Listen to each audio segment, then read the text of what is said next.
Embrassez qui vous voudrez. Voilà un titre plein de promesses qui semble nous inviter à jouir sans entrave. Et pourtant, l'on découvre dans cette comédie réalisée par Michel Blanc des femmes tiraillées et ennuyées, languissantes, insatisfaites. Auraient-elles raté le train de la jouissance? Écoutons-les. La jouissance. Concept déployé par Jacques Lacan à partir du séminaire L'éthique de la psychanalyse, 1959-1960, ne désigne pas l'orgasme. Elle s'oppose au plaisir car elle n'en suit pas le principe. Elle terrorise le désir puisque celui-ci vise justement à nous en maintenir à sage distance. La jouissance est corporelle et tous les symptômes que nous produisons sont appels à la jouissance en même temps que vérité non dite. J'ai choisi d'en suivre les linéalement dans la clinique avec le malade organique, avec cette question en filigrane.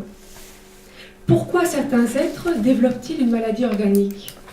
Suivons donc Amalia, tout en prenant appui sur les travaux de Sigmund Freud, Jacques Lacan et Fernando de Amorim.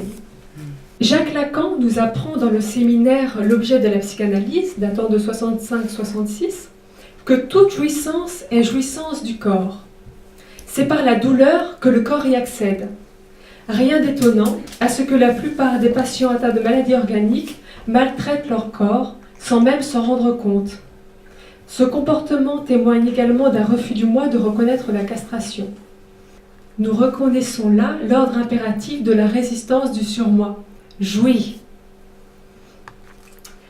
Comment le clinicien opère-t-il pour construire un autre mode de jouissance?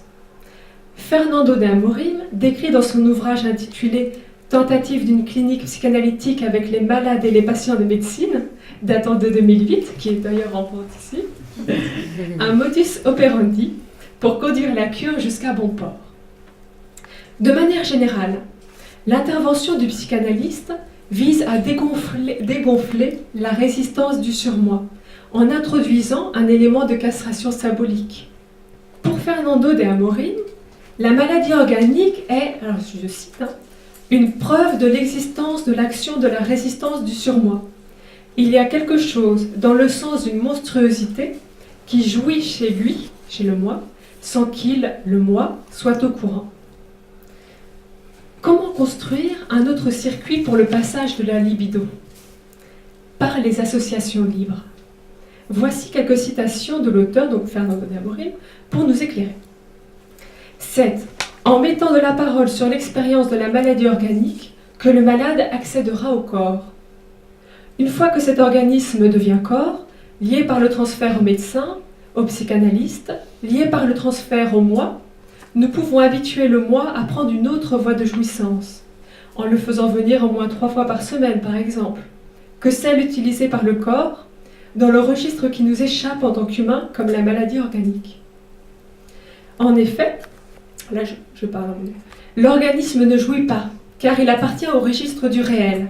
On ne jouit que du corps. C'est pourquoi c'est à partir du moment où l'organisme est devenu corps que la jouissance peut être dite. Pour conclure, je répondrai à ma question de départ. Le discours des patients et psychanalysants, que j'ai pu recevoir et dont j'ai lu aussi dans la littérature, témoigne que se déclencher une maladie organique relève d'un choix subjectif à un moment de l'histoire de l'être pour éviter la rencontre avec la castration symbolique. Et cette position de malade, qui nourrit la résistance du surmoi, l'être, en début de cure, y tient autant qu'à lui-même. Je vous remercie.